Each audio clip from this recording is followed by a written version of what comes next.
con la actividad. Primero que todo, darle un agradecimiento a Laboratorios Stendhal por hacer parte del patrocinio de las actividades académicas de ASIN y de su apoyo en términos académicos. Y para mí es un gusto en esta noche presentar a 3 grandes infectólogos que nos van a acompañar en el tema de retos en infecciones fúngicas. Vamos a estar con el doctor Julián Hoyos. El doctor Julián es infectólogo de adultos, trabaja en la Clínica Oncólogos de Occidente, tiene muchos pergaminos, pero me prohibió que se los dijera, entonces vamos a dejarlo así. El doctor Sebastián Ruiz también es infectólogo de adultos, trabaja en el Hospital San Vicente Fundación de Río Negro. Y el doctor Carlos Garcés, que es infectólogo pediatra, trabaja en la Clínica Cardio-IDI en la Fundación Antioqueña de Infectología y está también para acompañarnos desde el punto de vista pediátrico con las infecciones fúngicas. Y mi nombre es Diana Moncada, también infectóloga de adultos. Vamos a primero a contextualizar. Y es que al menos desde el 2022 la OMS empezó a fijar su atención en las infecciones fúngicas porque cada vez ocupan más importancia. Tenemos más población vulnerable a infecciones fúngicas, hay un aumento en la resistencia de tanto levaduras como mohos y ha habido, digamos, un advenimiento de nuevas moléculas que realmente son necesarias para enfrentar estos retos clínicos de las infecciones fúngicas en aumento. Muchas no son tan frecuentes, pero son por patógenos de difícil tratamiento o diagnóstico y algunas, digamos, por su frecuencia se han vuelto en patógenos prioritarios. Y vamos a que la OMS tiene una clasificación de prioridad en prioridad crítica, prioridad alta o prioridad media. Y aquí tenemos en la prioridad crítica gérmenes con los que estamos acostumbrados a lidiar, básicamente Cryptococcus neoformans, Aspergillus fumigatus, Candida auris, que es, digamos, más reciente para todos en las últimas décadas, y Candida albicans. Y como importancia alta, tenemos otras levaduras que también se han vuelto bastante frecuentes en el escenario clínico, como Nacaseomyces glabratus, también tenemos ahí Fusarium, que es bastante frecuente, un moho bastante frecuente en población inmunocomprometida, Candida parasilosis y el advenimiento de su resistencia, entre otros. Vemos en la tabla de al lado cómo vienen desarrollándose productos o moléculas que van estando enfocadas en cómo contrarrestar y tratar estos microorganismos de importancia crítica en este momento para la salud humana. Entonces, con este contexto, vamos a desarrollar la siguiente actividad y esta es la agenda que tenemos propuesta para todos ustedes.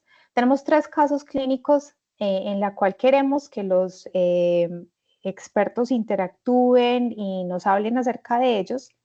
Tenemos en primera instancia 2 a 4 preguntas al público, esto depende de cómo vamos del tiempo, con una votación en línea donde queremos conocer el punto de vista de ustedes y donde los expertos posteriormente harán un zoom a esos puntos de vista. Y finalmente queremos hablar de 2 moléculas, nuevos antifúngicos, que es posible que vengan relativamente pronto para el uso en humanos, que básicamente son resafungina y fosfomano Gepix. Vamos a empezar entonces con el primer caso. El primer caso es una mujer adulta de 26 años. Es una mujer con una leucemia linfoide aguda que se le diagnosticó el año pasado, entre septiembre y agosto del año pasado, y que tuvo un esquema inicial de inducción con PETEMA. Y en ese contexto, esta paciente desarrolló una aspergilosis pulmonar probable, diagnosticada por la presencia de unos nódulos pulmonares y un galactomannan positivo en el lavado broncoalveolar.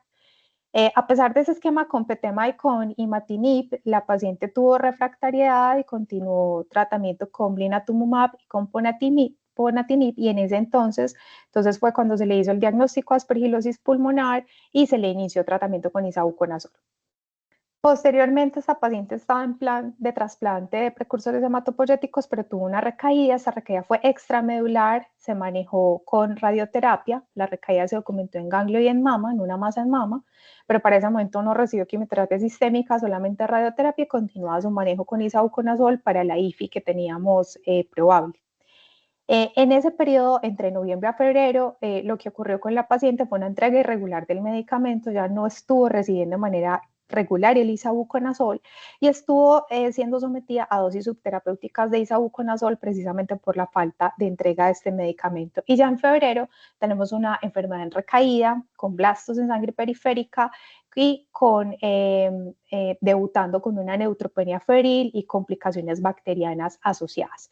Para ese momento se volvió a mirar el pulmón, pues los pulmones de la paciente y se encontró que los nódulos que se conocían de ella estaban estables y como había tenido una suspensión del isavuconazol, pues se le dio un reinicio a este tratamiento en febrero de este año. Luego en marzo se inició la quimioterapia de rescate con blinatumomab y en ese contexto hizo una neutropenia febril.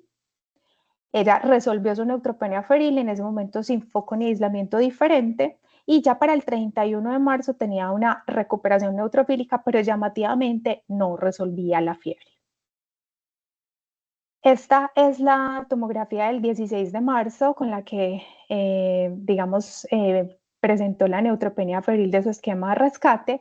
Aquí podemos ver la presencia de unos nódulos pulmonares que básicamente están de manera generalizada y prácticamente en todos los campos pulmonares. Tiene una enfermedad nodular, poco iris esmerilado alrededor, realmente son más nódulos. Y esto es el 16 de marzo, cuando ella se encontraba en su fase neutropénica de su quimioterapia de rescate. Sin embargo, la paciente, después de haber recuperado los neutrófilos y salido de su neutropenia de la quimioterapia de rescate, se le hace una nueva tomografía porque persistía con la fiebre y vemos que los nódulos se notan un poco más grandes y que hay aparición de unos nódulos que previamente no tenía. O sea, hay un aumento de los nódulos conocidos y con aparición de unos nódulos nuevos. Recordemos que todo este tiempo ella estaba en tratamiento con isavuconazol desde que se le reinició en febrero del 2025.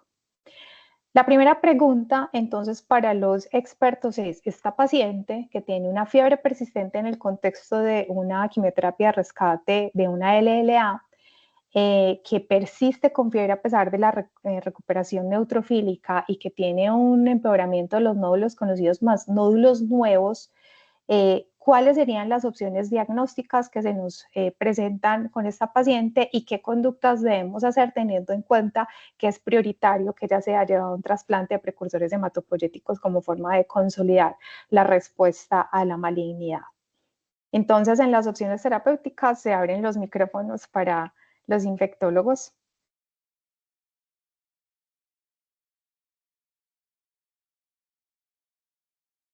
Bueno, yo creo que este es un contexto clínico al que nos enfrentamos con frecuencia en estos pacientes, particularmente porque durante el periodo de la aplasia medular estamos muy limitados en lo que uno puede y sobre todo con lo que tenemos disponible en el medio hacer de técnicas diagnósticas y nos encontramos frente al problema de tener una infección fúngica solamente diagnosticada en el mejor de los casos como probable con una prueba como un galactomanán, pero muchas veces inclusive solamente con un hallazgo de nódulos.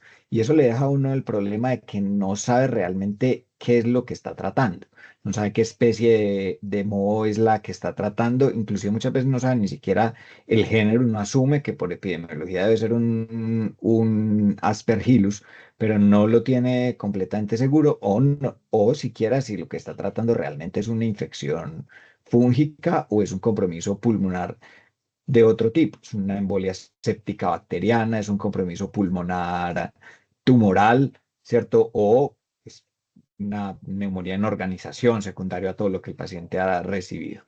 Y eso hace que si el paciente evoluciona bien, pues maravilloso, uno dice, le estoy pegando con el antifúngico, le estoy dando, vamos muy bien, pero cuando el paciente tiene una evolución más, eh, em, la más favorable, entra uno en este inconveniente. Y ahí, digamos que en este punto con esta paciente se plantea uno básicamente esto.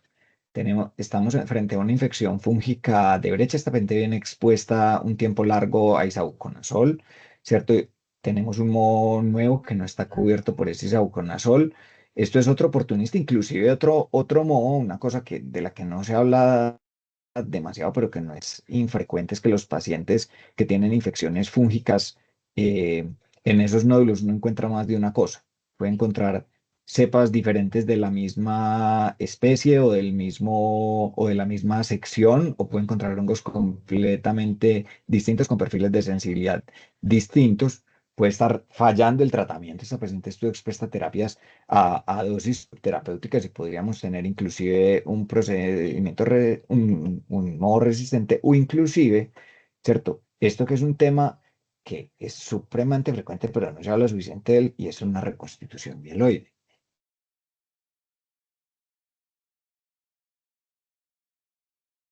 ¿Alguna consideración adicional dentro de las etiologías, Claro, doctor Julián? sí, Diana, bueno, muchas gracias por la invitación y la idea, pues lo que decía Sebastián es, para seguir en este hilo, cuando uno esté planteando pues la posibilidad de un diagnóstico diferencial en nódulos en una paciente leucémica, a veces uno se deriva mucho a la parte infecciosa, pues y ese es nuestro quehacer, ¿cierto? Pero a veces se nos quedan también de lado o que también la misma infiltración leucémica puede dar nódulos.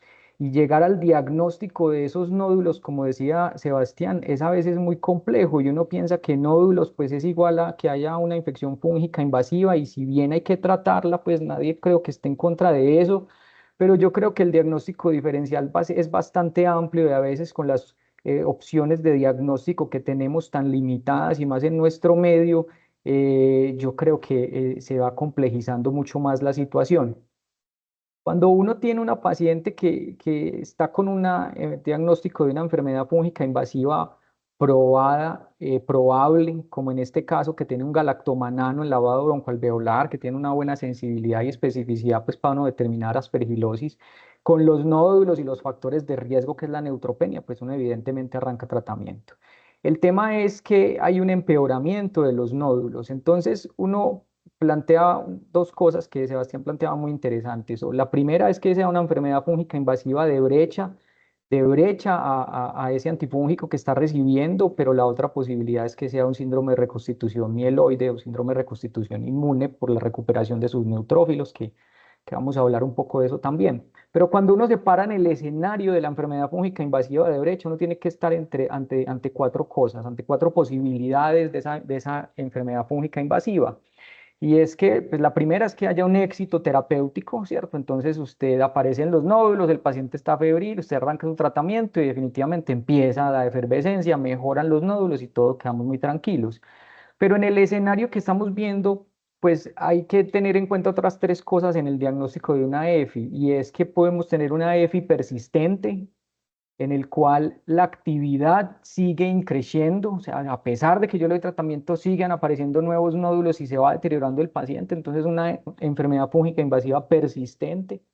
La otra cosa o la otra posibilidad es que tenga una enfermedad fúngica invasiva refractaria y es la que a pesar de que le doy un tratamiento aún hay mayor empeoramiento que la persistencia que si bien no mejoran los nódulos, en la persistente no cambian las imágenes por más que le doy, en las refractarias que por más que yo le doy sigue empeorando. Y la otra es la recaída y es el paciente que mejora pero que vuelven a aparecer. Y ahí los escenarios, entonces, para poder definir brecha, palanteándonos estos diferentes escenarios, pues son muy complejos y son muy distintos. Ahora, cuando uno sospecha que hay una infección, una enfermedad fúngica invasiva de brecha, lo que habría que también mirar es echarle a la historia clínica a mano y mirar si llega al diagnóstico microbiológico, al diagnóstico micológico, pero en este caso no tenemos y nos limitamos mucho a eso porque muy probablemente eh, hay la posibilidad de que usted tenga no solamente un microorganismo que esté generando esta elevación del galactomanano, sino que puedes tener otro microorganismo, o sea, puedes tener bien sea dos poblaciones de modos diferentes, entonces tratas uno, pero el otro no se está tratando porque no sabe, bueno, en fin, hay muchas posibilidades en este escenario y yo creo que tener en consideración que cuando se está realizando una recuperación inmune, una reconstitución mieloide, el paciente puede empeorar, puede tener nuevos nódulos y específicamente puede aparecer como este cuadro clínico. Entonces, mm, allí la pregunta es, ¿qué tenemos que hacer? Y es definitivamente ir en búsqueda del microorganismo que probablemente esté generando o el diagnóstico etiológico de lo que está generando esto. Y allí tenemos que ser muy agresivos porque lo que planteabas, muy agresivos en el diagnóstico, porque lo que planteabas es que es una paciente que ya está en una recaída y que probablemente lo único que le queda es el trasplante de precursores hematopoyéticos que se le va a brindar.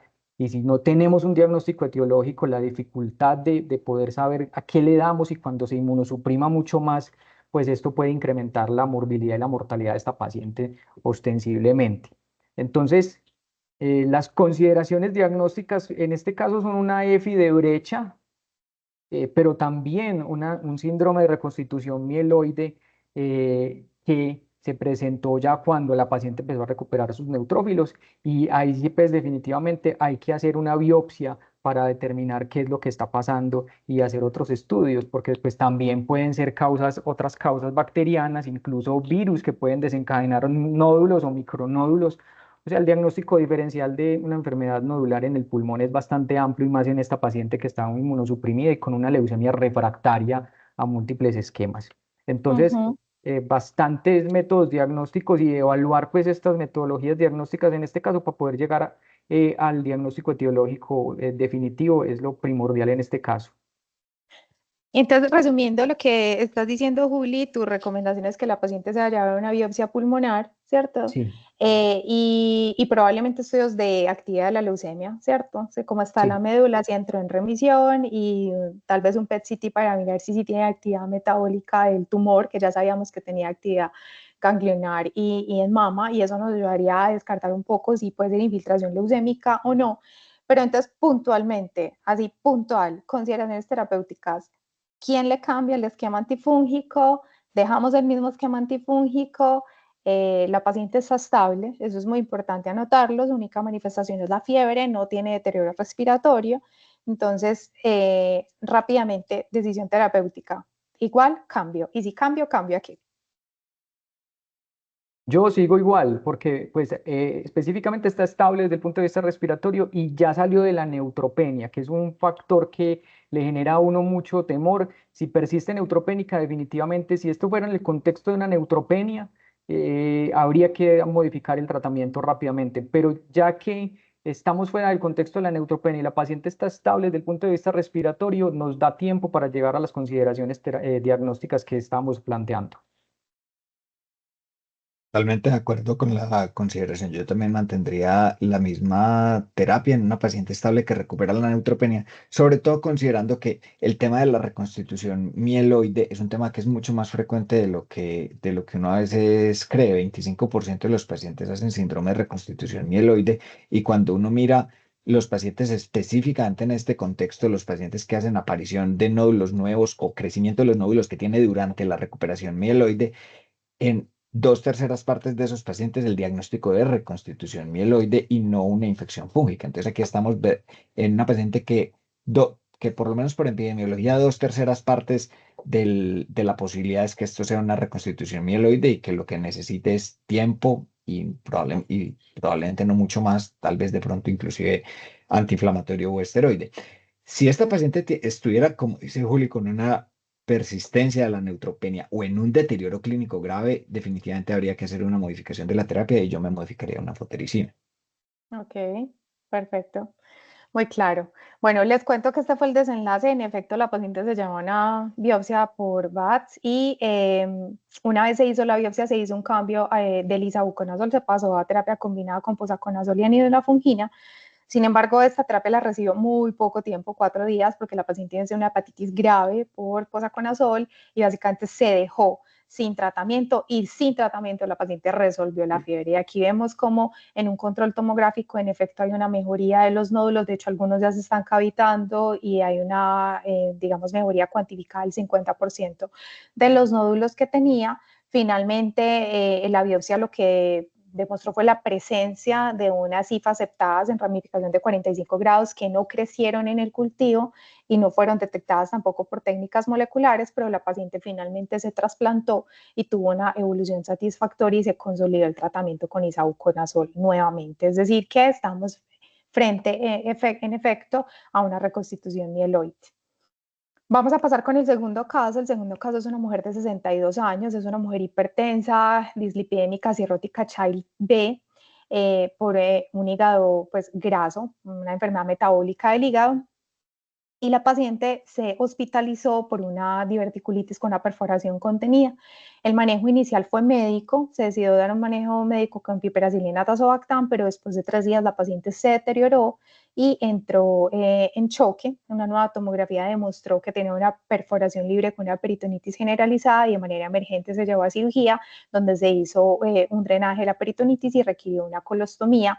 Y en el posoperatorio requirió tanto soporte ventilatorio como vasopresor en la UCI. Se demostró de manera concomitante una bacteremia por E. coli y la paciente, sumado, digamos, a su fragilidad por la cirrosis, desarrolló una disfunción orgánica múltiple con necesidad de terapia de reemplazo renal y un hilio posoperatorio de difícil manejo.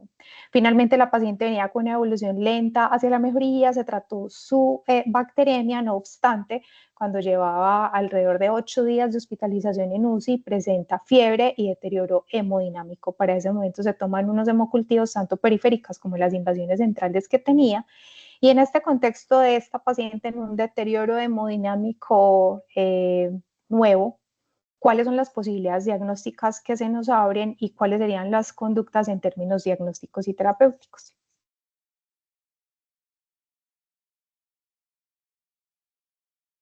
Bueno, yo creo que no nos...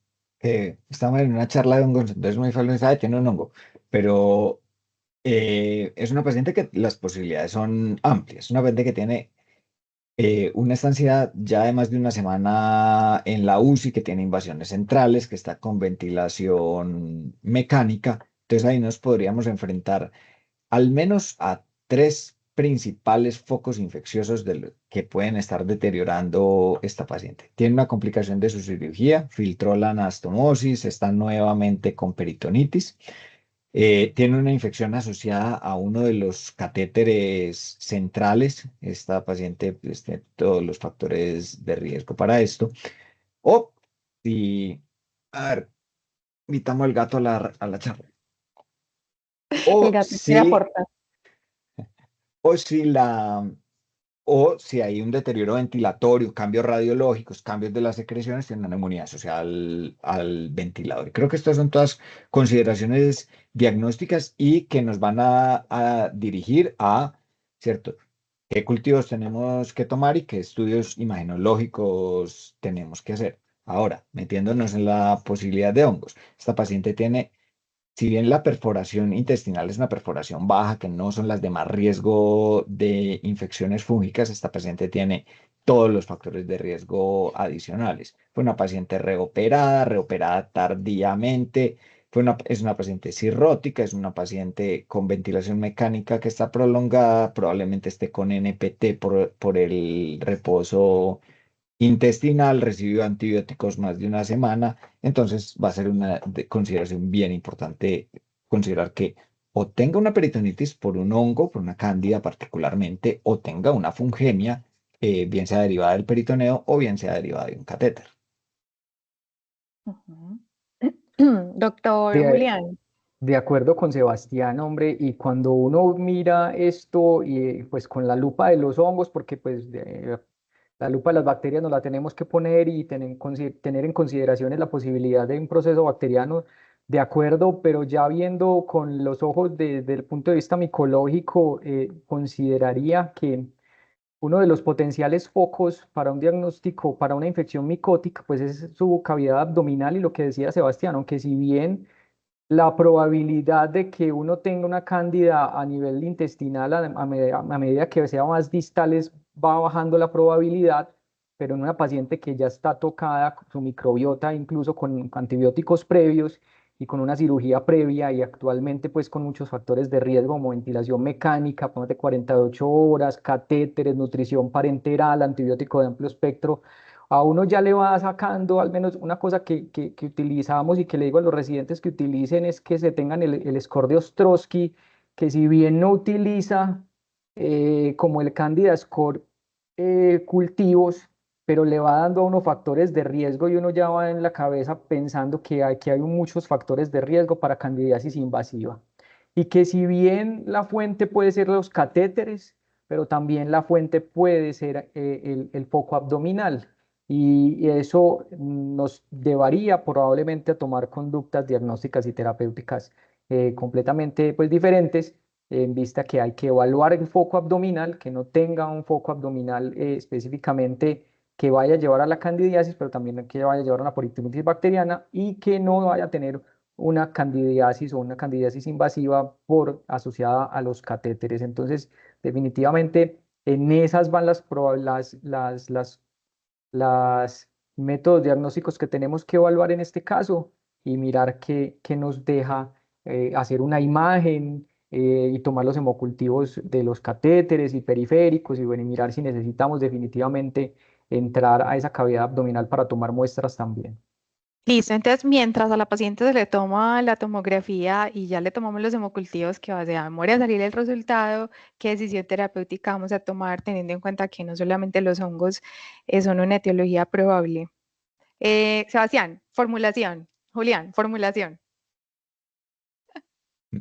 Meropenem anídula fungina. Ok, Juli.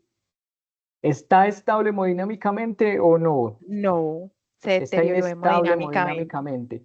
El foco, el foco es posiblemente el abdomen, una de las posibilidades, y el otro es que sean los catéteres. Ahora, estoy de acuerdo con el carbapenémico, y la otra posibilidad es cuánto es la epidemiología a nivel de ese hospital para hablar de MRSA, si le tengo que dar cobertura para MRSA, que es la otra posibilidad por el catéter, ¿cierto? Entonces, bueno, pero desde el punto de vista antifúngico hay la otra pregunta, ¿la paciente es obesa o no es obesa? Porque también eso depende eso es una Se la va a poner posibilidad. fácil, no eso.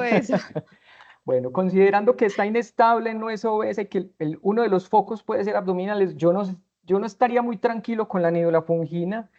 Mm, es- Estoy de acuerdo que es una opción cuando hay candidemia y específicamente en el paciente inestable, todas las guías plantean hacia esto, especialmente pues tanto los europeos como los americanos, que el tratamiento de elección en este caso son las equinocandinas, pero cuando el foco potencialmente puede ser abdomen, pues la entrada de las equinocandinas al líquido peritoneal, si bien lo que la va a matar es la cándida que está en sangre, que es lo que está generando la inestabilidad, y la equinocandina ya tiene muy buena actividad, pero una de las posibilidades diagnósticas es que el abdomen sea también el foco infeccioso de donde está saliendo esta cándida, y la entrada de las equinocandinas al peritoneo no es muy buena. Entonces yo no me quedaría tan tranquilo, y una de las opciones terapéuticas sería anfotericina B liposomal, pensando que el foco es el peritoneo o que el foco es la cavidad abdominal y la paciente está inestable. Ok, porque digamos que ahí podemos hablar de dos aproximaciones y lo Sí, hemos venido como conversando, y es que cada vez se le da más importancia al comportamiento PKP de las equinocandinas en los pacientes, especialmente en los pacientes críticamente enfermos, en los pacientes hipoalbuminémicos, ¿cierto? Sabemos que las equinocandinas tienen una altísima unión a proteínas y eso también puede llevar a que tengan no tan buenos desenlaces y que definitivamente la penetración al peritoneo no es como nosotros quisiéramos ni es la de otras moléculas, ¿cierto? Y de ahí un poco, digamos, la discusión que Juli nos está planteando y es cuál sería el papel de la anfotericina, porque aquí te estás yendo un poquito en contra de la corriente de los americanos, ¿sí? Sebas posiblemente para defender la corriente de los americanos y Juli me hace el favor y va a defender la corriente de los europeos en términos del uso de las equinocandinas versus el uso de anfotericina. Pero yo creo que, que el planteamiento es un planteamiento que es muy interesante y definitivamente hay unos problemas significativos de PKP de las equinocandinas en peritoneo, eh, que inclusive hacen que muchas infecciones peritoneales, por lo menos por parámetros PKP de uno diría, son prácticamente intratables excepto para algunos microorganismos extremadamente sensibles, se vuelven prácticamente intratables con una equinocandina. Sin embargo, hay varias cosas ahí que hay que tomar en consideración. Lo primero es, a la hora de los desenlaces clínicos, ¿cierto? Tampoco tenemos muchos datos PKPD del comportamiento de la anfotericina en peritoneo, si bien parece tener una mejor penetración. Y a la hora de desenlaces clínicos hay una mejor evidencia con los desenlaces en las equinocandinas. Lo segundo es que estamos ante una terapia empírica y tenemos una terapia con una menor toxicidad, con muy buena actividad para el componente sanguíneo, que va a ser lo que nos va a dar el deterioro más rápido, y que en una paciente, y que inclusive en la peritonitis por cándida, el papel de la cándida, digamos, como patógeno principal en la peritonitis, por lo menos en el peritoneo, tiene sus puntos dudosos de qué tanto eso es lo que va a matar la paciente en un principio. Ahora, estoy totalmente de acuerdo contigo. Si esta paciente probablemente en su evolución documentamos que tiene una colección abdominal, que tiene un microorganismo con una sensibilidad no muy buena a las equinocandinas, que el control del inóculo desde el punto de vista quirúrgico queda dudoso, los cirujanos no la quieren meter, la ponen en terapia de muñeco de vudú a punta de drenajes percutáneos. Probablemente la opción de anfotericina me parece bastante buena, pero no sería lo que yo miraría en el primer envión. De Y acuerdo, nadie Sebas, dijo pues fluconazol, es que el tema es que la claramente. paciente está inestable, entonces es aquí es donde uno tiene que tener un medicamento pues que dé una cobertura a los microorganismos, la mayoría de microorganismos que potencialmente puedan estar causando esto, porque uno no sabe, pues si se sabe muy bien la ecología del hospital en torno a las cándidas, uno pudiera decir pues que si la mayor probabilidad es que sea una albicans y y las albicans de ese hospital son sensibles, pues es una posibilidad, pero yo creo que ahí es jugar bastante con la epidemiología local y pues si uno se la conoce así tan fácil, pues tenerlo, sí es una posibilidad, yo creo que sí es una consideración, pero en este caso, si uno, por ejemplo, está involucrado una cándida glabrata o una cándida parapsilosis, que ya bien pueden llegar a tener unas resistencias a fluconazol, estamos viendo cada vez más resistencias a fluconazol en cándida parapsilosis o en cándida glabrata, pues que la MIC es muy alta. Definitivamente yo creo que las equinocandinas son la primera línea. Y a ver, el tema es que uno no se queda muy tranquilo solamente con las equinocandinas si fuera una cándida glabrata, ¿cierto? Porque si uno es una cándida albicans, pues probablemente sí, se queda uno más tranquilo, pero con una cándida glabrata, los puntos de corte de las MIC para las equinocandinas son casi el doble que en otras cándidas y la entrada del peritoneo se disminuye mucho más, entonces vuelve y juega. Y se ha planteado estudios que muestran que Candida glabrata puede actuar como un microorganismo persistente dentro de los macrófagos. Y eso es lo que puede llevar a infecciones residuantes o recurrentes por este microorganismo. Y en estudios, en modelos animales se ha mostrado que la anfotericina B liposomal puede incluso ser más activa en estos microorganismos de Candida glabrata que están como persistentes, o sea, que no están en una fase de crecimiento exponencial, sino como persistentes intramacrofágicas. Entonces, es un tema ahí pues bastante interesante. Yo también considero que si bien lo que le va a matar es la cándida que está en sangre, entonces las equinocandinas allí pueden actuar muy bien, pero hay que tener la consideración de que cuando el foco es abdomen, pues anfotericina pudiera ser una alternativa mucho más eficaz. Perfecto, me parece, digamos que eso que acabas de decir es una muy buena conclusión. No hemos hablado de los azoles precisamente por lo que Julia acaba de decir y lo que les vamos a mostrar.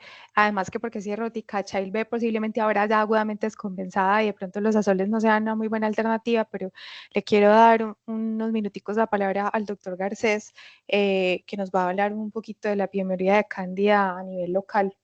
Doctor Garcés. Hola, buenas noches. Sí, le tengo que dar las gracias al doctor Julián Galvis de Germen, que fue el que nos facilitó esta información.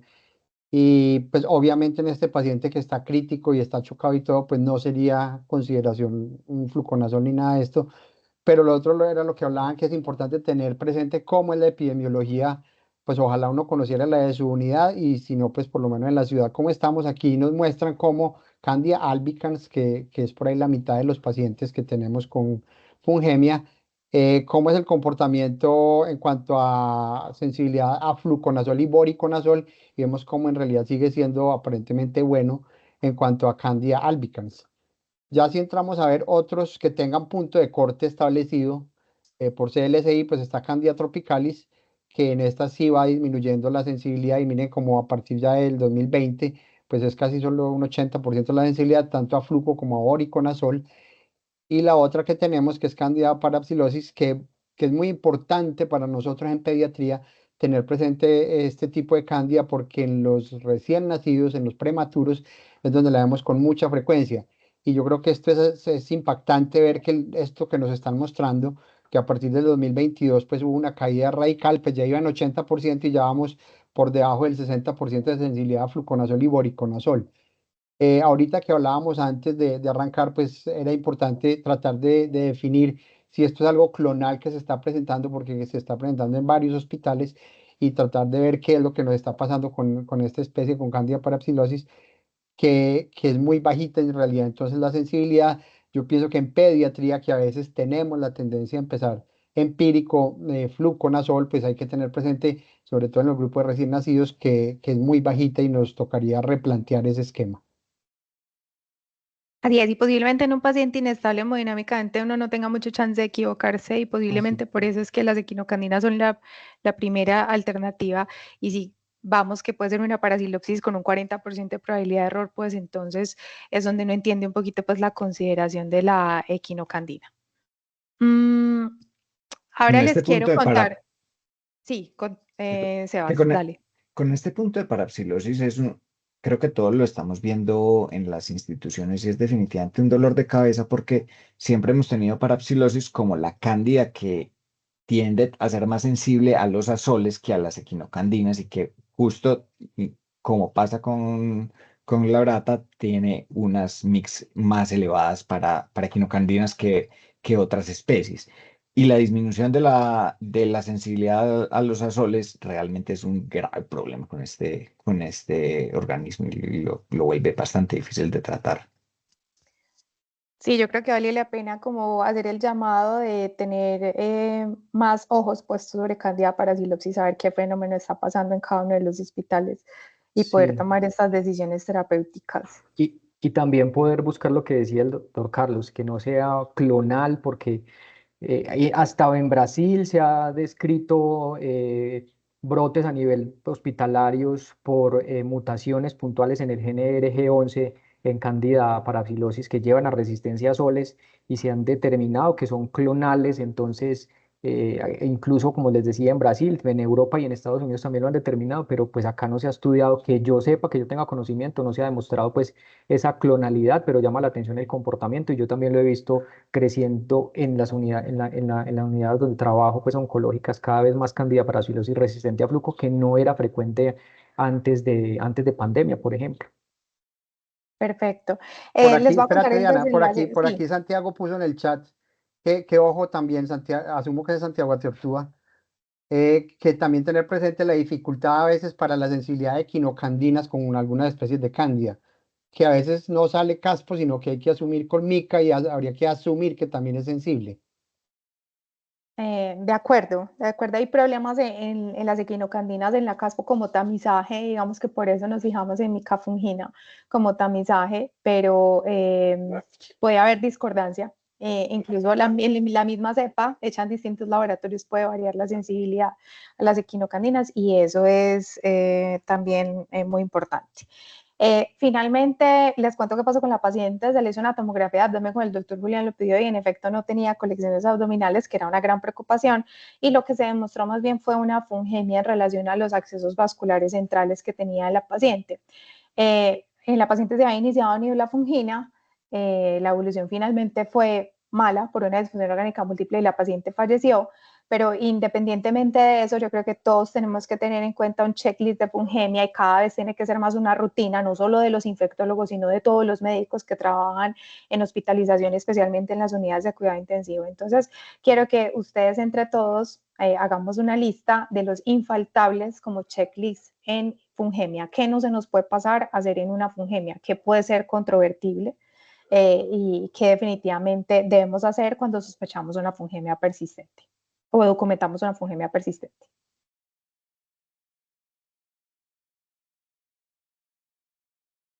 Bueno, yo Juli, creo que, Sebas está. Ah, bueno, Sebas. no. Bueno, yo creo que cuando uno enfrenta una fungemia, el checklist es parecido al que uno hace con una bacteremia de Staphylococcus aureus. Y yo creo que el primer infaltable de una fungemia es esto de dónde viene, ¿cierto? Ya lo hicimos en este caso, pero es críticamente importante, trate de identificar cuál es el foco y controle ese foco. Retire el catéter que está comprometido, retire, ¿cierto? Va a ser más, uno en general en fungemia quisiera retirar todas las invasiones, pero eso va a ser mucho más prioritario y mucho más urgente si la invasión o el catéter es el origen. En otros casos uno buscará retirarlas en casos persistentes, pero tiene más tiempo, tiene más tiempo para trabajarle a eso, pero creo que ese es el punto número uno en mi concepto de qué hacer en el checklist de la fungemia. Claro, y yo creo que el segundo punto es muy importante hacerle, cuando tengamos una fungemia, no es quedarnos con el primer hemocultivo, que a mí a veces me pasa frecuentemente, llega uno a revalorar el paciente y no tiene hemocultivos de control.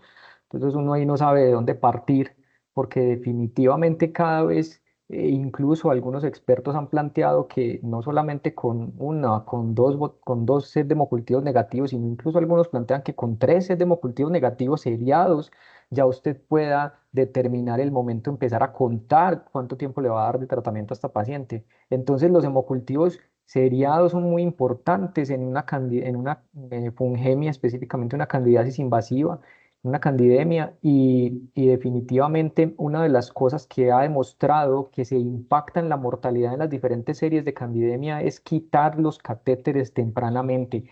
Incluso en las primeras 24 horas, el retiro de los catéteres tempranos impactan la mortalidad, no solamente en el control de foco, sino que es una de las variables que impactan la mortalidad. Entonces el llamado es a quitar esos catéteres rápidamente, en la medida de las posibilidades, obviamente, pero es una medida que va a impactar en la mortalidad. Y lo otro que a veces se nos queda es que así como las bacterias pueden generar focos metastásicos infecciosos, pues las cándidas también. Y hay sitios en santuario especialmente que pueden limitar por la entrada de ciertos antifúngicos, especialmente puede haber focos en sistema nervioso central, en ojo, pero también puede haber a nivel, a nivel óseo. O sea, hay que Próstata. evaluar que, exacto, en próstata, hay que evaluar esos posibles focos de fungemia de fungemia persistente, porque lo que tenemos que es ir a hacer un drenaje adecuado o si hay, por ejemplo, compromiso ocular o compromiso en sistema nervioso central, pues definir que una equinocandina probablemente no vaya a ser la mejor elección en este caso y probablemente esa sea la causa de la persistencia de la fungemia. Elegir el antifúngico de acuerdo al sitio donde puede estar el foco infeccioso metastásico.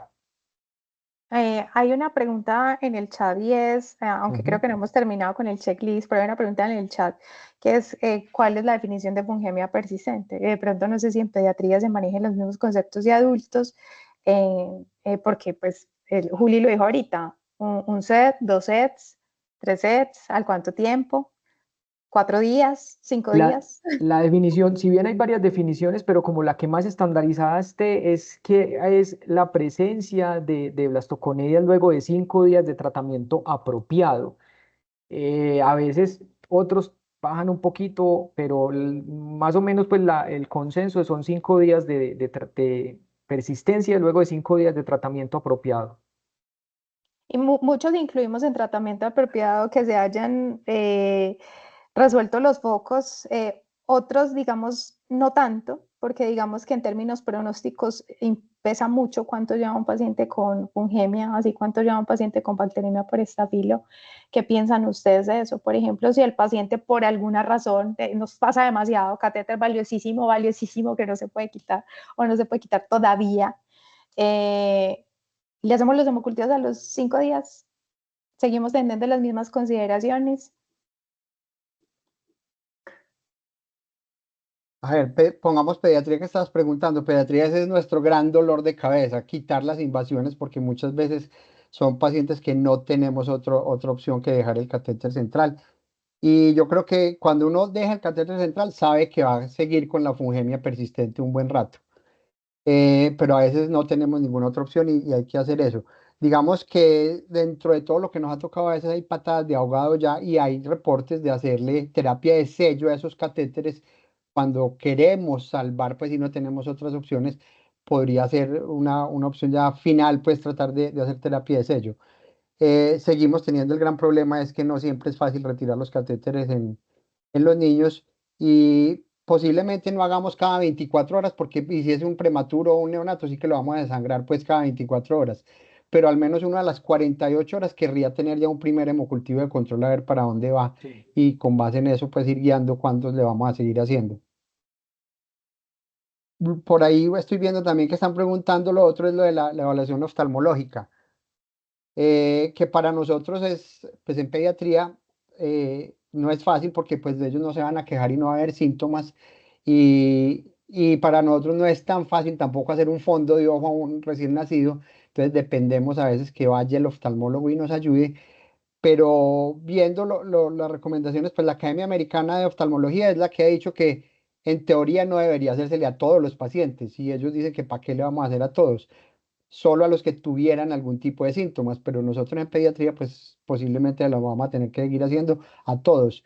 Las guías de ITSA y ya las otras de Fungemia y eso pues sí recomiendan hacerle a todos siempre la evaluación oftalmológica. El punto es cuándo, si está neutropénico o no para poder ver las lesiones. Sí, es que en pediatría, el tema con pediatría es que el riesgo se ha escrito mucho mayor riesgo de compromiso en sistema nervioso central, de compromiso ocular, entonces por el tema de la barrera hematoencefálica, bueno, todo este tema de mayor permeabilidad se ha escrito. Entonces, pero lo que decía el doc es muy cierto, cada vez más los oftalmólogos se están quitando a un lado de hacer fondo de ojo o de hacer evaluación oftalmológica exhaustiva específicamente solo en los pacientes que están sintomáticos. Y yo creo que eso aplica para adultos, pero para pediatría pues es otra corte. Y yo creo que sí o sí tiene que hacerse si hay una fungemia persistente, porque pues definitivamente hay que llegar al foco y uno de los focos es este, a que, aunque pues probablemente no haya sintomatología ocular en el momento, pero si hay una fungemia persistente, es uno de los focos que se debe descartar y especialmente en el paciente que está en tratamiento con equinocandinas.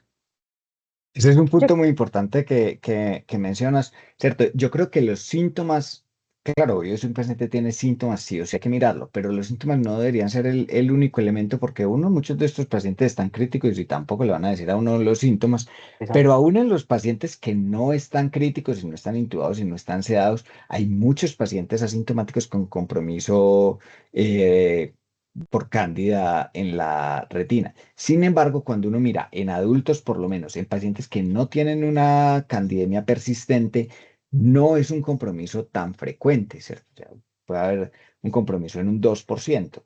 Entonces, no necesariamente todos los pacientes tendrían que tener esto, ¿cierto? Yo sí me iría más, obviamente para el que está sintomático, pero para todos los que tengan una fungemia persistente, definitivamente sí, y respecto al tiempo, realmente el tiempo, yo diría que es a los 7 días o más del primer hemocultivo positivo, que es el momento donde usted tiene más probabilidad de ver alguna cosa. Ujú. Sí, yo ahí quisiera también hacer sobre una cosa que dice Sebas y es en el paciente que usted no le puede evaluar los síntomas oculares porque ya tiene una alteración de base, por ejemplo, de la agudeza visual y no se va a dar cuenta que está empeorando la agudeza visual o el paciente que está críticamente enfermo y pues no te puedo decir. Y el ojo rojo es un síntoma tardío, ¿cierto? O sea, cuando tú haces al paciente con el ojo rojo es porque ya tiene una endophthalmitis con apanueitis probablemente. Entonces, yo creo que en pacientes donde usted no pueda hacer un interrogatorio confiable, si hay algún cambio, por sutil que sea, en la agudeza visual, creo que sí o sí hay que llamar al oftalmólogo así le dé mal genio a que venga y haga el fondo de ojo del paciente. Muy bien. Bueno, vamos Espérate, lo otro sí, importante de pronto en pediatría, bueno, ya vamos para pediatría, pero hablando de esta fungemia, es o sea, recién nacidos en general, esos tienen una barrera muy permeable y siempre hay que hacer punción lumbar. En ellos siempre hay que hacer búsqueda, pues, imágenes y hacer punción lumbar, porque el riesgo es altísimo y el pronóstico, pues, se ensombrece muchísimo cuando no nos damos cuenta y tiene la infección del sistema nervioso central. un excelente mensaje, sí. En los adultos no es tan frecuente que tengan meningitis o abscesos cerebrales, los hemos visto, pero no es lo más frecuente. Entonces, muy, muy importante la anotación en pediatría.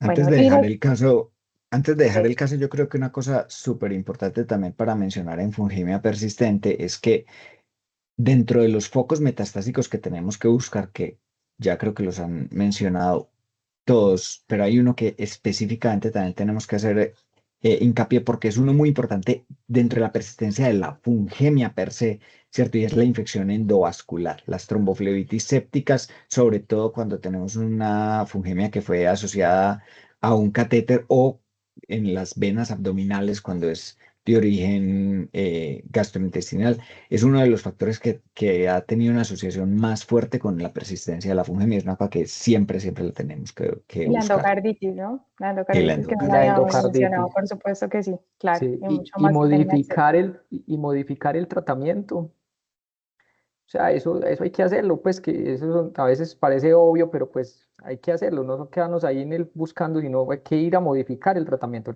no le está funcionando. Y la pregunta que yo les haría es modificar el tratamiento a anfoliposomal más flucitosina o anfosola o que brevemente. Depende. O sea, yo creo que ahí va a depender de qué foco creemos que estamos tratando, qué especie tenemos identificada, cómo está su perfil de sensibilidad para poder definir esto, ¿cierto? Anfo es una opción excelente. La combinación con flucitosina, particularmente en casos refractarios en endocarditis, puede ser una muy buena opción sin que una evidencia sea demasiado fuerte. Aumentar las dosis de las equinocandinas también puede ser una opción en algunos pacientes. Pero creo que va a depender de qué especie estemos tratando, de cómo sea la sensibilidad particular y de a qué foco le estemos apuntando y de cuál puede ser la penetración a lo que estamos tratando. Perfecto, sí, de acuerdo. De acuerdo. Muy bien, vamos a ir con el último caso, que es el caso donde ya el doctor Carlos nos va a ilustrar. Es un paciente pediátrico bastante pretérmino extremo, podríamos decir. 24 más 3 semanas. Es un recién nacido por cesárea, por un prolapso de cordón, que cuando pesó 645 gramos, con un Apgar de 4 a 8 y una madre de 36 años. Este neonato, obviamente, en la unidad de cuidados intensivos neonatal, en esa estancia desarrolla una sepsis neonatal tardía por una E. coli y recibió manejo con cefepime. Esta sepsis neonatal tardía ocurrió en el día 9 de vida. Y en el día 20 de su estancia y de vida, luego de remover el parche adhesivo en el tercio proximal del antebrazo, se observa una abrasión en la piel, pequeña abrasión en la piel. Pero en las siguientes 48 horas hace una progresión a una ulceración y se extiende al tejido celular subcutáneo con un área de necrosis. Vamos a mirar la foto que es cortesía del doctor Álvaro Hoyos, infectólogo pediatra, y vemos cómo en efecto tiene una área ulcerada, necrótica, con unas áreas equimóticas y eritematosas, y rápidamente este neonato desarrolla un deterioro clínico porque presenta hipotensión, acidemia, hiperglicemia, y finalmente se le inicia tratamiento con anfotericina liposomal y en cuestión de 36 horas fallece. Ahora, ¿cuáles serían las opciones diagnósticas de este cuadro clínico tan avasallante de este neonato prematuro? Doctor Carlos Garcés. Bueno, sí, o sea, es importante tener presente entonces que todos estos chicos pueden y tienen una piel que no es piel en realidad todavía pues desarrollada y todo, entonces siempre hay que tener presente donde haya algún tipo de vendaje, eso estar revisando, cosa que cuando veamos algún tipo de lesión o úlcera que se esté formando, pues hacerlo lo más precoz posible. Inicialmente uno podría pensar, si empezó chiquita y eso, pues podría pensar en que fuera algo asociado a componente piógeno bacteriano, que de acuerdo a la epidemiología de cada unidad habría que pensar en cobertura, pero lo importante con este sardino es la progresión tan rápida que tuvo y mirar ese tipo de lesión que es muy necrótica, o sea, hay angioinvasión. Entonces habría que pensar en general en algunos tipos de hongos que nos den mucha angioinvasión.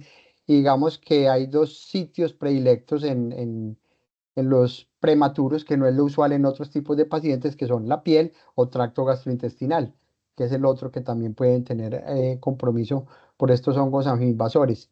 La progresión es, pues miren, es dramática, miren cómo ya es un hueco y cómo está eso necrótico en las 36 horas. Lo más importante, obviamente, aparte pues de hacer cobertura empírica, es tomar muestras de tejido para pedir los estudios del caso, pues tanto para piógenos como para hongos, y podemos ver cómo en este paciente tuvimos Pero antes de que usted positivo. me cuente el diagnóstico, yo le voy a hacer ¿Qué una hay? pregunta de ignorancia. ¿Qué Y hay? es que la lesión es muy necrótica, usted lo mencionó, sospechosa de Sí. angioinvasión, pero ese paciente solo se le empezó anfotericina o había algún, digamos, alguna sospecha de que fuese de pronto bacteriano el cuadro clínico, porque de pronto en adultos uno, no sé, pensaría tal vez Euromonas, no sé, pues. Pseudomonas algo. podría pensar, sí. A ver, hasta donde tengo conocimiento de la historia solo fue anfotericina, pero podría ser una opción pensar en pseudomonas. Por eso hablamos según la epidemiología de lo que uno tenga en la unidad. Sí, uno podría pensar en ese tipo, o estafilo, pues podría ser el otro que nos puede dar unas lesiones de ese tipo en la piel. Y dependiendo de lo que uno tenga, pues habría que hacer cobertura empírica también para bacterias. Sí, de Perfecto. acuerdo. Muy bien, esta es la biopsia del paciente. Ahí se ve que en la biopsia de piel se ve un moho.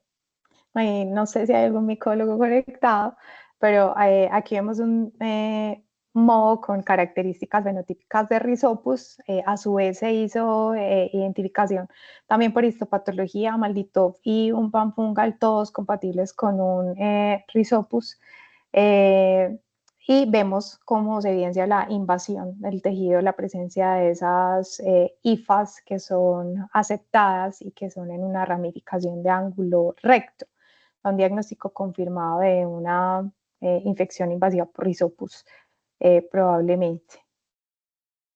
Ahora, en este contexto, teniendo una infección por un moco oral, estas son preguntas tanto para los infectólogos de adultos como pediatras. ¿Cuál es el tratamiento de elección? Si estamos hablando de anfotericina, hablamos de dosis altas, dosis estándar, y si los azoles tienen algún papel. Vamos a empezar con infectología pediátrica. Bueno, pues la pregunta tuya por aquí por el chat, ya Álvaro está contestando que sí recibió tratamiento antibacteriano también empírico. Ok, Bueno, perfecto. entonces en las guías que tenemos ya a mano de mucormicosis, que está tanto para adultos como para niños, pues en niños tenemos entonces las opciones cuando tenemos cualquier modalidad de tratamiento antifúngico disponible. Vemos cómo arrancando pues con el diagnóstico en neonatos, tenemos la opción de anfotericina liposomal en dosis de 5 a 10 miligramos. Y vemos cómo, y de hecho en neonatos algunas veces que no tenemos opción de anfotericina liposomal porque no hay disponibilidad o algo en algunos sitios, anfodeoxicolato, ellos siguen siendo buena gente y lo toleran bien, no les da tan duro ni tantos efectos adversos como en el resto de pacientes. Se podría usar anfodeoxicolato de 1 a 1,5 miligramos por kilo como terapia inicial.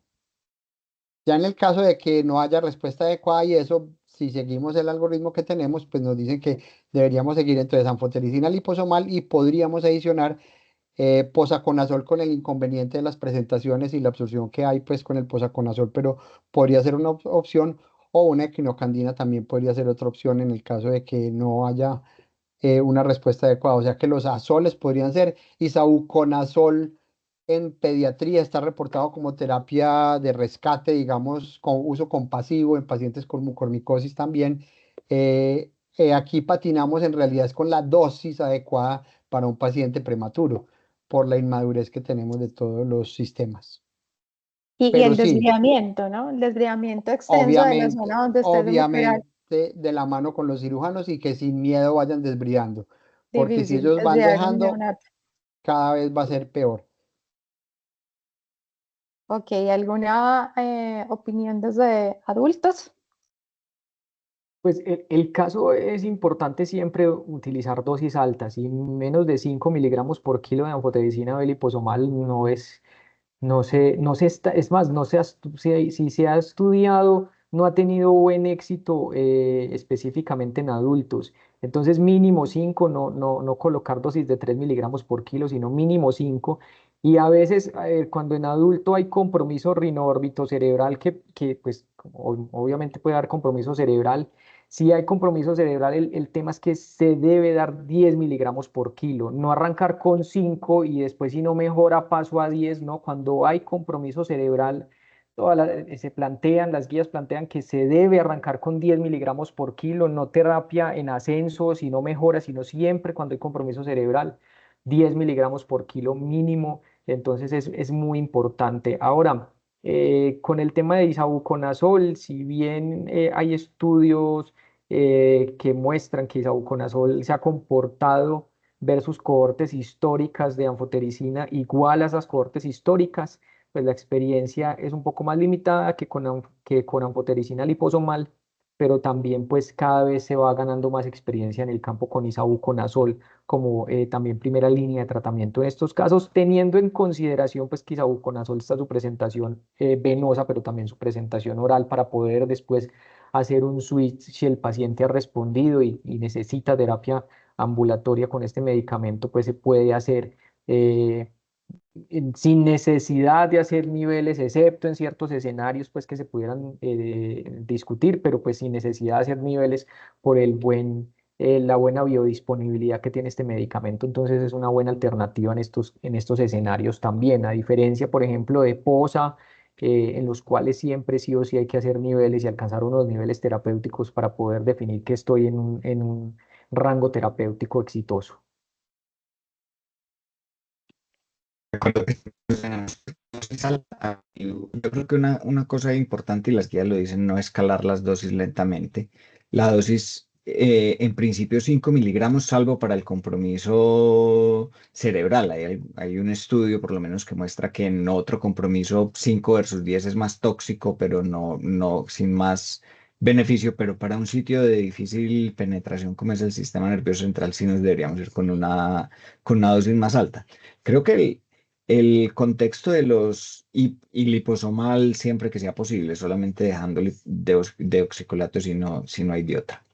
Creo que los azules pueden tener dos contextos potenciales acá. Yo creo que el contexto más claro es que es una buena opción de un step down, ¿cierto? En un paciente que ya resolvió el cuadro más agudo y que vamos a buscar una opción oral tal vez más adelante. Pero otro contexto importante también de los azoles es considerar la posibilidad de terapias combinadas. Con eso no existe una evidencia muy, muy fuerte, pero al menos sí hay algunos estudios que sugieren unos desenlaces como corales. Es difícil decir que algo es mejor, pero menos peor que en el resto de los pacientes, y podría ser una opción para pacientes con compromisos muy devastadores en los que no se puede lograr un desbridamiento tan bueno como uno quisiera, o pacientes que no están teniendo una respuesta inicial favorable a la terapia con anfotericina. Bueno, y para cerrar, yo quisiera mencionar que con el desviamiento quirúrgico es sine qua non y es posiblemente lo que hace que cambie el pronóstico de estos pacientes y el control de la enfermedad de base. Eso es muy importante, especialmente en adultos que lo vemos en cetoacidosis, ¿cierto? Diabética, el control de la cetoacidosis es supremamente importante. E incluso en los pacientes neutropénicos, tratar de hacer una recuperación mieloide rápida, ayuda estimulante de colonias, puede ser una estrategia también que ayude en el control de una infección invasiva por mucoral. Y el doctor Carlos Garcés pues nos quiere dar un poquito aquí de esperanza con este caso. No, esperanza y que miren que lo que ya están diciendo, control del foco, digamos, este es otro prematuro también con un cuadro muy semejante, pero miren cómo se le pegó cirugía, pues estuvo presente en hacer los debridamientos, igual se le hizo toma de muestra y por Malditoff y por PCR y secuenciación, pues también se aisló Rhizopus. se le logró dar anfotericina B por 32 días y miren la foto inicial y miren a los 2 meses del posoperatorio cómo está. O sea que no es que porque sean prematuros extremos y porque tengan una infección tan grave tengan que morirse.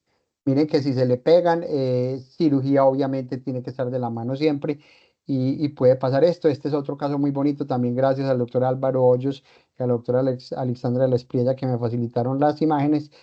También se pudo documentar todo, si querés pasar, que se pudo documentar todo, pues ahí tenemos como con Malditov fue Rhizopus, como por secuenciación se identificó Rhizopus oryzae y se le pudo hacer un fungigrama con el cual se suspendió un posaconazol que tuvo terapia combinada inicialmente y se terminó con anfotericina. Pero entonces sí hay esperanza y si se hace manejo, eso sí uno necesita cirugía siempre al lado de la mano con ellos para que nos ayuden a desviar todo ese tejido. Bueno, perfecto. Muchas gracias a los tres. Terminamos con la parte, digamos, más extensa de la presentación y es los 3 casos que teníamos para la discusión. Ahora queremos hacer 2 preguntas al público y lo vamos a empezar así. Entonces, la idea es preguntarle a ustedes y que nos puedan responder conectándose a través de el QR, pues, o leyendo a través del QR o del link que se va a mandar por el chat de la reunión. Y que nos respondan esta pregunta de, en el caso de profilaxis para mohos en pacientes que están en manejo con venetoclax, ¿qué casos estaría indicada la profilaxis para mohos?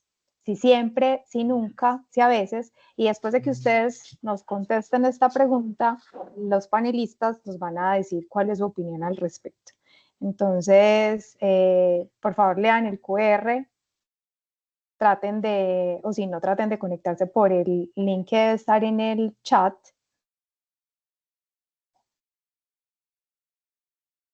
Y tenemos 25 segundos para hacer la votación de en qué casos debemos utilizar profilaxis para mohos en pacientes que estén utilizando venetoclax.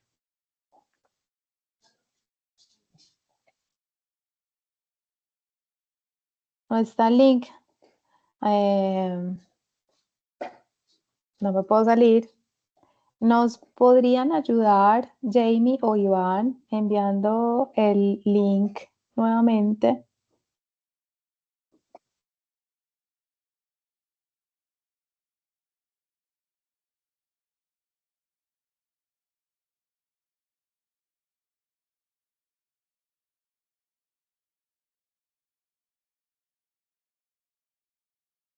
Bueno, es este que está escrito acá. Si lo ponen en el buscador también, les puede aparecer de una vez para la votación.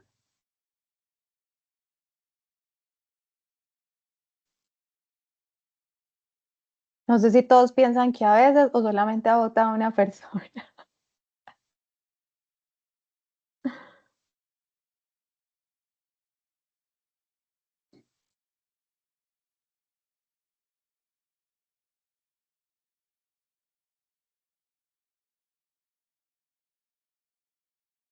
¿Listo?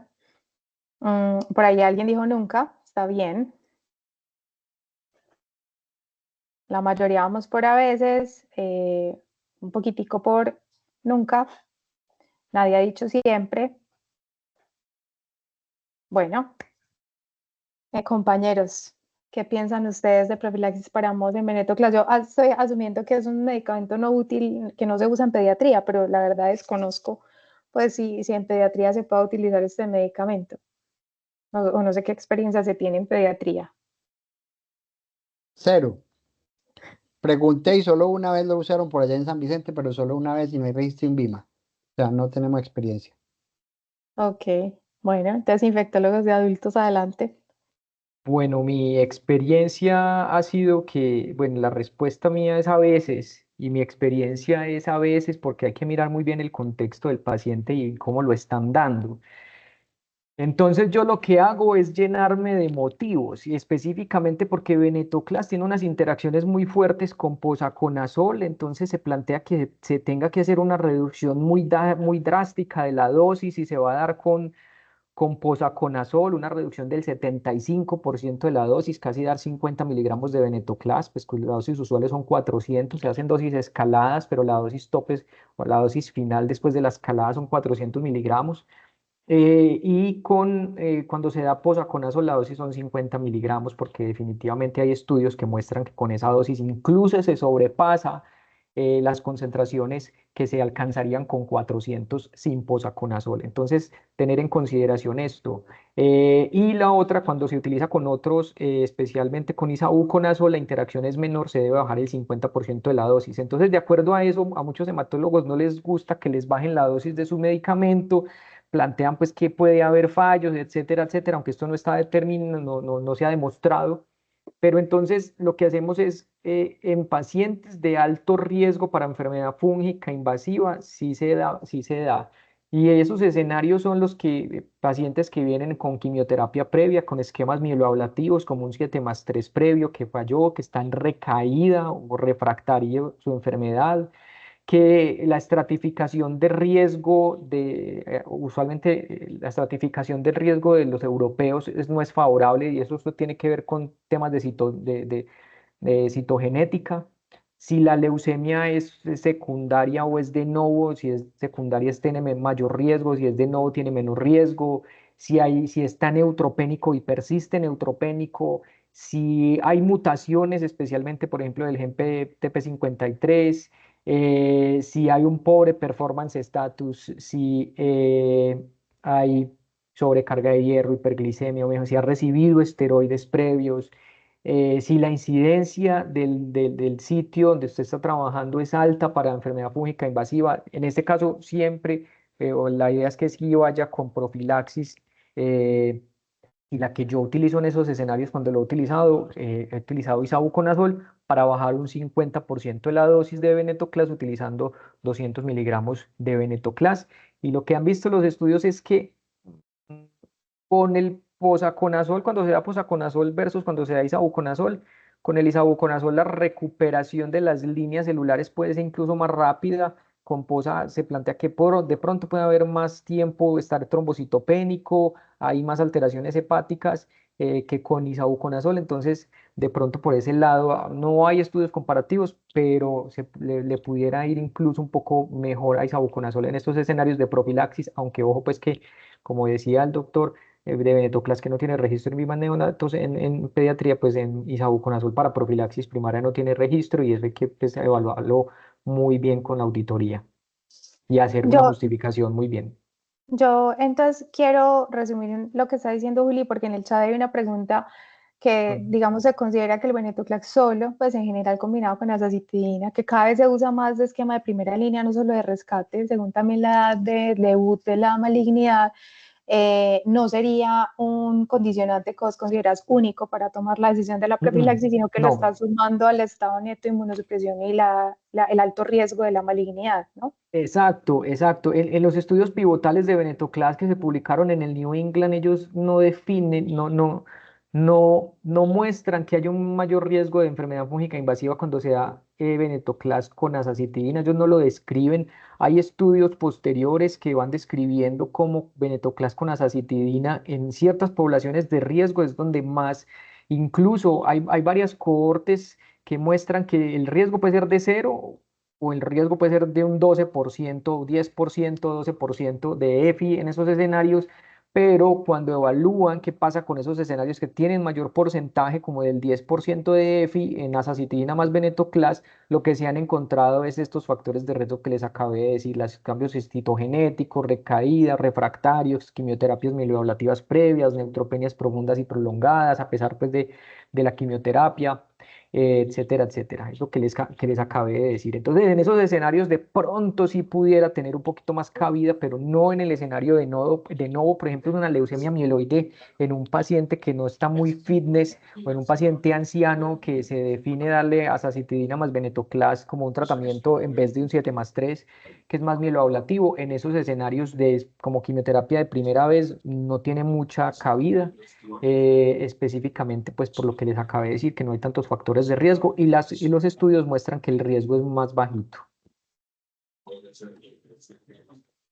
Una cosa que es muy importante lo que vos mencionas, Juli, y es que cuando uno evalúa el riesgo de infecciones fúngicas de todas las terapias, pero particularmente con estas terapias target, el riesgo no lo da solamente el medicamento. El riesgo es un compuesto de la enfermedad hematológica que tiene el paciente, de las comorbilidades y el estado general de salud.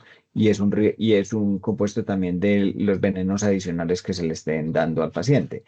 Digamos que un ejemplo con venetoclax es que el venetoclax estamos más acostumbrados a verlo nosotros como infectólogos en el paciente con leucemia mieloide y con síndrome mielodisplásico de alto riesgo que no está fit para recibir una terapia de alta intensidad y este paciente definitivamente va a ser un paciente con un riesgo mayor, no en todos los casos un riesgo demasiado alto, pero sí un riesgo que va a ser significativo, pero el venetoclax también se utiliza, por ejemplo, en los pacientes que nosotros como infectólogos no vemos mucho, que son el paciente con leucemia linfoide crónica o leucemia linfoma linfocítico, que son pacientes que casi nunca hacen neutropenia, casi nunca se infectan, rara vez se infectan de mohos y también les usan venetoclax. Y el problema ahí no es el venetoclax, entonces realmente es una cosa de evaluarlo.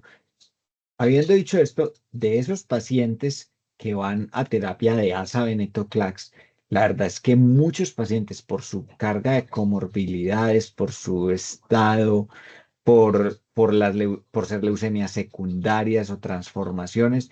Hay muchos que sí cumplen los criterios de ser de alto riesgo, pero definitivamente la respuesta, como la mayoría de la infectología, es depende. Ujú. En el chat hay una pregunta y es, pues, si usted decide que es de muy alto riesgo y que le da profilaxis, pues, ¿cuál la suele Ujú. escoger? Y yo creo que Julio ahorita hizo una introducción de eso. Posiblemente no haya una diferencia en términos de eficacia, Ujú.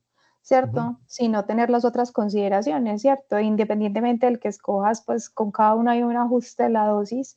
Podría incluso ser más beneficioso para un oncólogo bajarle la dosis a 100 miligramos o a 50 miligramos y le rinde más la caja de venetoclax al paciente, no lo sé. La posibilidad de tomar niveles terapéuticos, ¿cierto? Recuerden que Exactamente. POSA y WORI deben monitorizarse y garantizar que el paciente está a niveles profilácticos para tú estar convencido que el paciente está en una profilaxis efectiva. Pues posiblemente esas sean más los condicionantes que eficacia, porque en términos de eficacia los tres medicamentos han demostrado eficacia. No sé si tengan alguna consideración adicional. Sí, el tema es que con Bori y con POS hay que medir niveles, el riesgo de eventos adversos es mayor que cuando se compara con isavuconazol, el desarrollo, la salida de las citopenias de los pacientes se demora un poco más, especialmente la trombocitopenia se demoran un poco más con estos otros azoles que con isavuconazol. Y eso lo ha mostrado, los españoles lo mostraron, la corte de un estudio de José María Aguado lo mostró, el doctor Aguado mostraba cómo se recuperaba menos la trombocitopenia con los otros versus con isavuconazol y definitivamente bajar la dosis, pues eso a algunos hematólogos les inquieta un poco, aunque pues bueno, en fin, eso no se ha documentado que lleve a recaídas. Entonces, por eso a veces depende de usted dónde está trabajando y qué tiene. Si usted tiene medición de niveles y se los tiene a las 48 horas o a las 72 horas, pues, y usted puede hacer cambios rápidamente de niveles, pues bueno, es fácil. Pero, por ejemplo, en nuestro centro no tenemos niveles, se me han demorado 20 días. Cuando pedí niveles, se me demoraron como 20 días y yo nunca volví a pedir eso porque eso para qué sirve ya después de 20 días. Entonces, a mí me ha servido mucho la profilaxis primaria con isavuconazol, que lo uno con una pregunta que nos hacen acá en caso de decidir profilaxis para modo en esta quimioterapia, ¿qué medicamento prefieren? Usan isavuconazol a pesar de ser off-label y sí, la respuesta que yo tengo para esta pregunta es que sí, específicamente en nuestro caso, como no tenemos medición de niveles de voriconazol ni de posaconazol, sí los tenemos, pero tarde. Entonces, lo que hemos hecho es utilizar isavuconazol, se justifica muy bien, estamos de la mano con auditoría y no hemos tenido hasta el momento pues ningún rechazo de parte de auditoría para utilizarlo. Llevamos creo que cerca de 20 pacientes en profilaxis primaria con isavuconazol en pacientes con leucemia mieloide o síndromes mielodisplasicos de alto riesgo y nos ha ido relativamente bien en profilaxis primaria. Eh, y también, pues en el escenario no solamente de venetoclax, sino con la pregunta que está ahí arribita y es en los pacientes que están utilizando midostaurina, que es un medicamento también novedoso en leucemia mieloide aguda, que usualmente midostaurina se combina mucho más con los esquemas de 7+3. El estudio mostró que cuando tienen la mutación y le dan un 7+3 con midostaurina, pues la efectividad del esquema de quimioterapia es mucho mayor que cuando no se da con midostaurina y se tiene la mutación. Entonces, en esos escenarios también dejo isavuconazol porque también la interacción con posaconazol y con midostaurina es mucho mayor versus isavuconazol.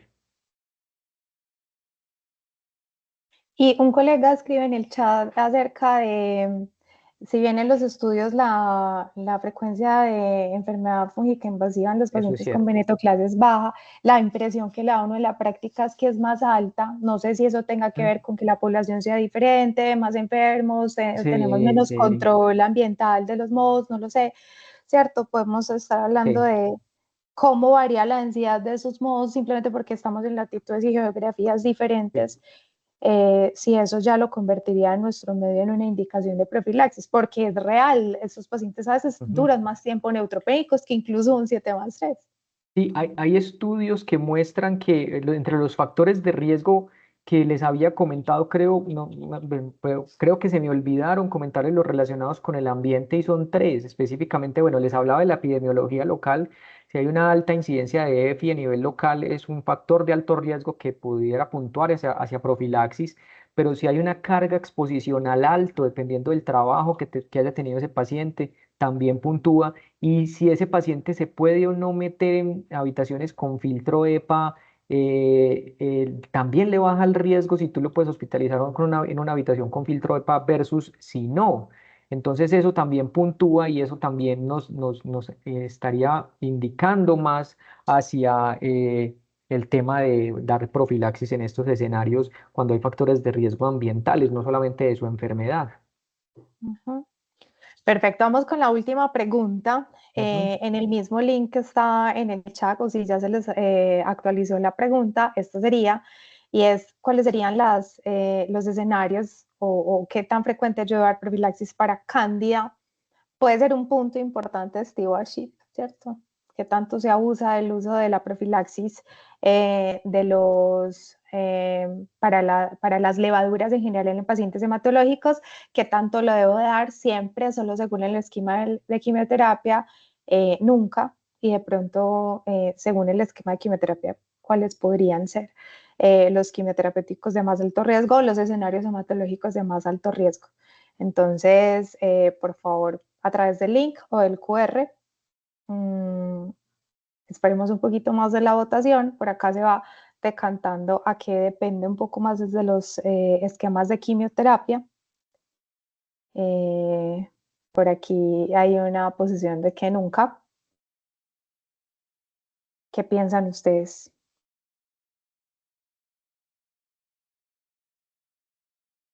Según el esquema, pero definitivamente se abusa mucho de ella, ¿cierto? O sea, creo que en muchos grupos de hematólogos se tiende a tener la percepción de pronto de más seguridad y que un fluconazol no le hace daño a nadie y a ponerle profilaxis con fluconazol a pacientes que muchas veces no lo necesitan. En términos generales, la inmensa mayoría de las quimioterapias para neoplasias, para linfomas, tienen un bajo riesgo de infección por cándidas y salvo en contextos de linfomas refractarios o algunas quimioterapias de rescate de alta intensidad, por ejemplo, no sería un grupo que en general se beneficie de esa profilaxis. Exacto, yo considero que habría que mirar cuál es el riesgo de candidiasis invasiva, especialmente los pacientes que con el esquema de quimioterapia van a presentar una neutropenia profunda y prolongada, como por ejemplo inducciones para leucemias agudas o trasplantes de progenitores hematopoyéticos. pero que está contraindicado el uso de posaconazol, por ejemplo. En el escenario, por ejemplo, de una leucemia linfoblástica aguda en el cual al paciente le van a dar vincristina, la vincristina tiene una interacción bastante fuerte, entonces en este escenario el fluconazol tiene menor interacción que los otros azoles, que posacoriconazol. Entonces en este escenario de pronto de leucemia linfoblástica aguda, eh, con un PTEMA, por ejemplo, en el caso de la paciente, se le pudiera dar profilaxis con fluco. Eso es una alternativa. Leucemias en reinducción, recaídas, perdón, linfomas, pero por ejemplo, esquemas de mielomas, consideraría que el riesgo de neutropenia y de mucositis es más bajo versus estos otros escenarios. Entonces ahí pudiera uno evitarse un poco esto, utilizar este medicamento. Sí, adicionalmente que en leucemia linfoblástica el riesgo de mohos no es muy alto y digamos que uno probablemente no necesitaría una profilaxis para mohos, pero el riesgo de candidiasis es significativo. Yo creo que ahí estaría una indicación importante y definitivamente mielomas y los linfomas, todos los linfomas de bajo grado, inclusive los linfomas de alto grado, salvo que sean recaídos, poca necesidad. Muy bien, muy claro. Vamos a dar cierre a la actividad con 10 minutos que nos quedan, 5 minutos para hablar de cada uno o menos, para hablar de dos nuevos antifúngicos, es decir, qué podemos esperar de estos antifúngicos en el futuro cercano y para qué escenarios clínicos se nos abren. Y estos son rosafungina y fosfomanogepix, perdón por la diapositiva. Entonces, a ver, ¿cuándo esperamos que puedan estar disponibles? ¿En qué fase están y en qué escenarios se plantean estos dos antifúngicos nuevos?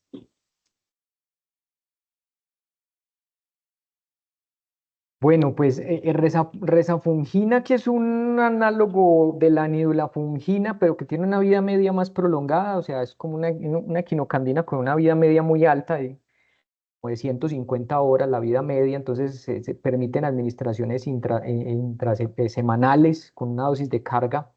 Va en estudios fase 3, y actualmente ya hay varios estudios fase 2 terminados, varios estudios fase 3 también terminados en candidiasis invasiva, comparándolo con equinocandinas, que ha mostrado pues que la rezafungina versus caspofungina específicamente, la mortalidad a 14 a 30 días es la misma, la erradicación microbiológica probablemente algunos plantean que pudiera ser más rápida con rezafungina. Entonces, es un medicamento que viene a ayudar en el escenario de la fácil administración, que es semanal, una dosis de carga de 400 y después 200 el día 8, el día 15 y el día 21 si se requiere. Eh, pero pues prácticamente es específica pues en candidiasis invasiva es donde tiene más estudios este medicamento, candidiasis invasiva y específicamente la candidiasis invasiva en fungemias por cándida. Y su fácil administración, entonces pudiera mejorar en los pacientes el tema de los giros que acaban en hospitales, bueno, que disminuir las estancias hospitalarias, pero pues que sea superior no se ha demostrado. Algunos artículos muestran que de pronto tenga una erradicación microbiológica un poquito más rápida, pero no. Pero sí se ha demostrado algunos efectos adversos novedosos como hipocalemia, como fotosensibilidad, que hay que tener presente también en esos escenarios de los pacientes que se van para la casa, darles esa recomendación, pues que cuándo llega, no sabemos, al menos yo no sé, al menos yo pues no sé cuándo llega, cuándo la tendremos disponible y probablemente el precio va a ser muy elevado, pero pues es un medicamento que viene a ayudar en ese escenario de dosis semanal, más fácilmente pacientes ambulatorios o pacientes que ya están muy estables y que se les puede dar egreso y que requieren un tratamiento con una equinocandina, por ejemplo, con una candidiasis, por una candida glaurata, una candida parapsilosis resistente a fluco, por ejemplo, en estos escenarios se puede utilizar para dar egresos tempranos en el paciente que ya está estable y que no se le puede dar fluconazol o que no tenemos opciones orales. Y ahorita lo mencionamos un poquito y es que viene un poquito mejorada la penetración al peritoneo, ¿no? Pues que es Ujú. el pecado de la anilolafungina y el calcafungina especialmente.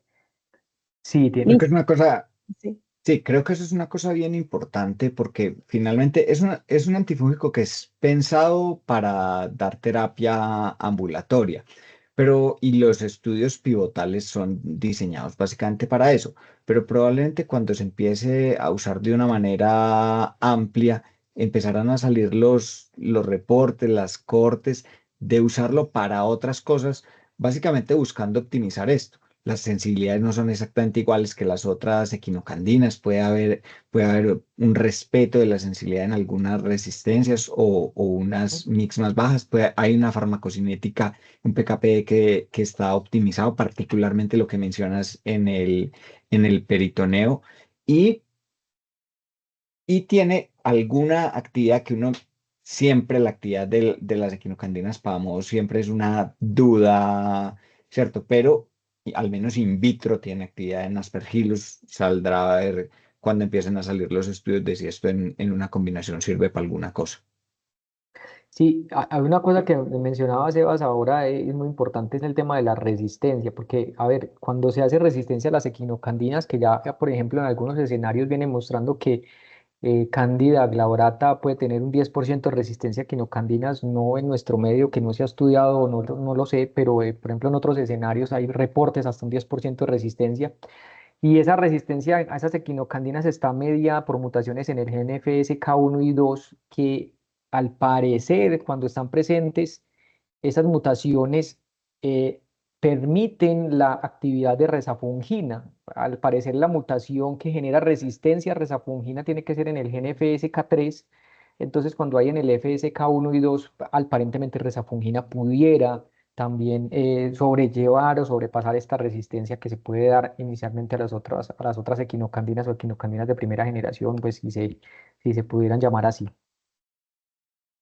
Excelente. Y la última molécula, fosmanogepix.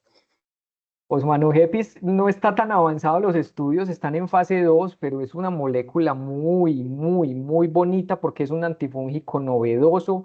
Actúa en una, aquí está en una, aquí en una enzima que es la GWT, que lo que hace es alterar el retículo endoplásmico, alterar la pared celular, pero también alterar una unión, unas uniones, unas proteínas que se unen a la pared, unas proteínas de anclaje. Entonces es un mecanismo novedoso y tiene, no solamente tiene acción contra algunos, contra levaduras, varias levaduras, no solamente Candida y Candida auris, sino también Saccharomyces, Magnesiomyces, Rhodotorula, Trichosporum, otras levaduras, pero también para dimórficos como Blastomyces, Histoplasma, Coccidioides, y mohos, y es ahí donde en el escenario de mohos, especialmente yo creo que es donde más también se está investigando en esos mohos resistentes, cepas criptogénicas de Aspergillus, en los cuales en Europa se está hablando de Aspergillus resistente.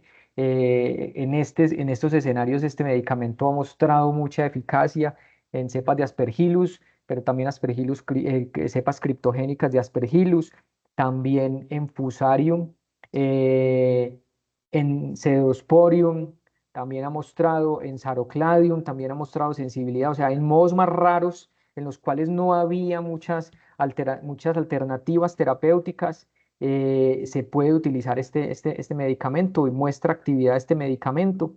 Y definitivamente aquí el talón de Aquiles va a ser son los mucorales, porque depende de la especie de mucor, va a ser activo o no. Entonces, no tiene como tanta actividad contra otros mohos, a diferencia pues de los otros mohos que les decía, específicamente pues para mucorales, habría que mirar muy bien cada uno, especies específicamente para ver la sensibilidad, porque la sensibilidad varía entre las diferentes especies de mucorales.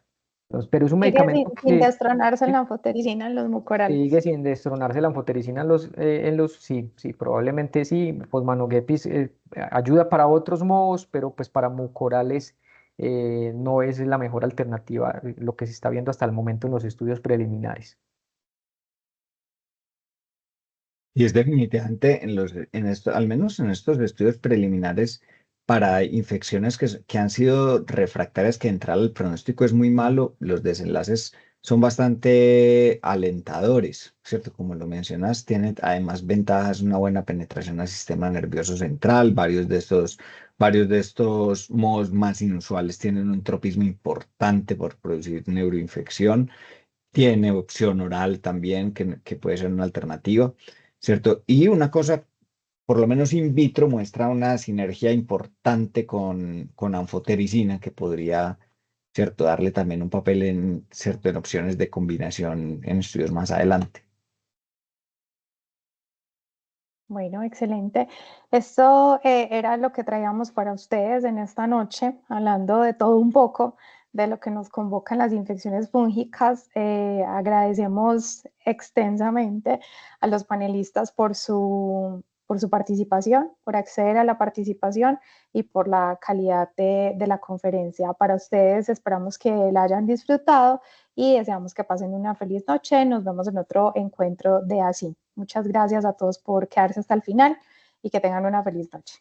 Chao. Muchas gracias, feliz noche. Feliz Que noche estén y muy bien. gracias. Chao. Hasta Chao. La luego, charla feliz va a quedar noche. grabada Muchas por si gracias la por la quieren volver a invitación. consultar. Chao. Gracias a ustedes por aceptar.